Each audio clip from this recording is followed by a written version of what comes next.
स्वागत है दोस्तों आप सभी का आपके अपने यूट्यूब चैनल प्रॉपर पर। तो दोस्तों जैसा कि आप सभी को बता दें कि सीटेट का पेपर हो चुका है। काफी सारे बच्चे कह रहे हैं कि पेपर लीक हो गया है, न्यूज में भी ये देखने को मिल रहा है। खैर उससे कुछ होने वाला नहीं है क्योंकि केंद्र सरकार के जब भी एग्जाम हुआ है सीटेट का, है ना, तो लीक तो हो ही जाते हैं थोड़ा बहुत, ऐसा हमने देखा है। अक्सर पेपरों में होता रहता है। कभी भी आप कोई भी ऑफलाइन पेपर की अगर बात करेंगे, ऑनलाइन तक में तो हो जाता है ना। तो वो आपका दोबारा तो नहीं होगा, आप लोग इस चीज को दिमाग से निकाल दें। दूसरी चीज यहाँ पर हम लोग बात करेंगे कि जो लोग बच्चे डीएलएड थर्ड सेम में आ गए हैं, मैंने आपको पहले ही बताया था कि अब मैं डीएलएड फर्स्ट सेम वगैरह जो भी पीछे डीएलएड है वो मैं नहीं पढ़ाऊंगा।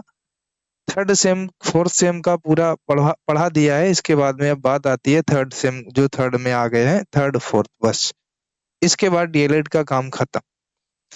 और अब शुरू से मैं किसी को नहीं पढ़ाऊंगा, मतलब जो लोग इस समय फर्स्ट सेम में हैं उनकी क्लास नहीं लूंगा। ऑलरेडी पहले से ही सारी क्लास हैं, आप लोग देख सकते हैं। तो थर्ड सेम वालों के लिए भी, लेकिन अब उन लोगों की इच्छा है कि सर हमको भी अब पढ़ाई दीजिए, तो अब उन लोग को ही आप लोग की भी इच्छा पूरी कर दूंगा। इसके बाद में जो फर्स्ट सेम में बच्चे हैं इस समय उनको नहीं पढ़ाऊंगा, ठीक है।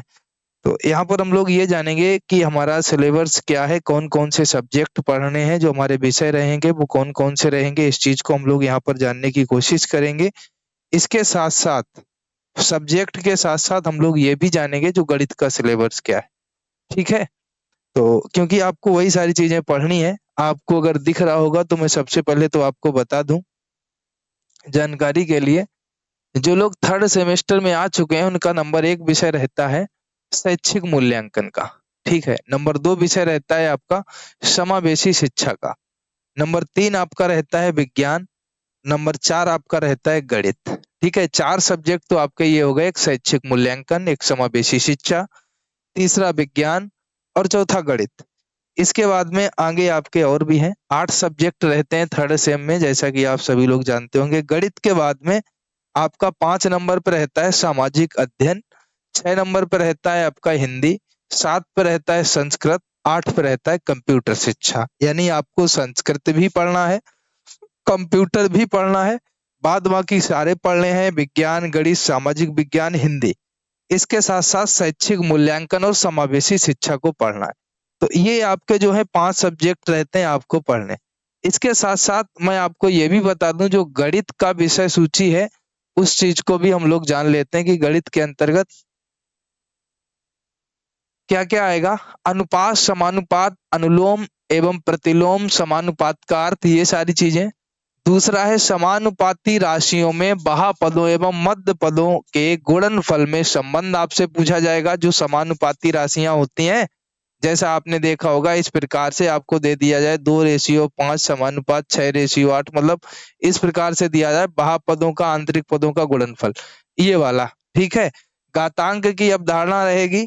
पूर्णांक तथा परमेय संख्याओं को धनात्मक आधार पर घातांक के रूप में लिखना आपका ये रहेगा। ये सारी चीजें हो गई। इसके बाद में आपका क्या रहेगा, इसके बाद में रहेगा सरल व चक्रवृद्धि ब्याज की संकल्पना रहेगी। क्या रहेगी? सरल व चक्रवृद्धि ब्याज की संकल्पना, ठीक है। इसके बाद में सरल ब्याज सूत्र तथा चक्रवृद्धि मिश्र धन का क्या रहेगा, सूत्र एवं अनुप्रयोग। मतलब जो आपका साधारण ब्याज होता है, साधारण ब्याज और चक्रवृद्धि ब्याज, ये सारी चीजें आपकी रहेंगी, साधारण ब्याज और चक्रवृद्धि ब्याज, ठीक है। जैसा कि आप सभी ने पढ़ा भी होगा साधारण ब्याज और चक्रवृद्धि ब्याज को। इसके बाद में एक आपका रहेगा बैंक की जानकारी, बैंक में खाता खोलना तथा खातों का प्रकार, ठीक है। बैंक की जानकारी, जो भी बैंकिंग रहेगा। इसके बाद बैंक में खाता खोलना, खातों के प्रकार, ये सारी चीजें। लघुगणक की जानकारी, घातांक से लघुगणक तथा इसका विलोम रहेगा। शेयर और लाभांश इसमें आपको पढ़ने को मिलेगा। आगे आपको समुच्चय की संकल्पना पढ़ने को मिलेगी, ठीक है। चर राशियों का गुणनखंड, दो वर्गों के अंतर के रूप में व्यंजकों का गुणनखंड खंड, द्विघात त्रिघात यानी त्रिपदी व्यंजकों का गुणनखंड, बीज गणितीय व्यंजकों में एक पदी तथा द्विपदी व्यंजक, और अवर्गीकृत आंकड़े और माध्य। आयतन, आपको चाहे आयत हो, चाहे घन हो, चाहे घनाभ हो, चाहे वृत्त हो। क्षेत्रफल की अगर बात होगी तो आपको सारी चीजें पढ़नी पड़ेंगी, घन, घनाभ, वृत्त, बेलन, आयत, वर्ग, ठीक है। ये सारी चीजें आपको पढ़नी पड़ेंगी। इसके बाद में वृत्त के क्षेत्रफल के अलावा वृत्त के चाप वाले भी सवाल आपको मिलने देखने को मिलेंगे, वृत्तखंड वाले सवाल भी। वृत्त की छेदक रेखा, स्पर्श बिंदु की अवधारणा भी देखने को मिलेगी। साथ साथ इसके बाद में आपका दिया गया है वृत्त पर दिए गए बिंदु से स्पर्श रेखा खींचना, आपको ये भी देखने को मिलेगा। मतलब वृत्त से जुड़े हुए हर प्रकार के क्वेश्चंस आपको देखने को मिलेंगे, चाहे वृत्तखंड की बात हो जाए, चाहे त्रिज्यखंड की बात हो जाए, चाहे वृत्त के क्षेत्रफल की बात हो जाए, चाहे वृत्त की परिधि की बात हो जाए, चाहे वृत्त के छेदक रेखा की बात हो जाए, चाहे वृत्त के स्पर्श रेखा की बात हो जाए, है ना। आपको हर चीज पढ़नी पड़ेगी, वृत्तखंड, त्रिज्यखंड, वृत्त का चाप, वृत्त की छेदक रेखा, स्पर्श रेखा, हर एक चीज को आप पढ़ेंगे, ठीक है। तो ये सारा घन, घनाभ, आयतन, है ना, सारी चीजें, आयत, वर्ग, ये भी आपको पढ़ना है। तो ये गणित में हम आपको पढ़ाएंगे, और भी क्लासेज आपकी हम स्टार्ट करेंगे।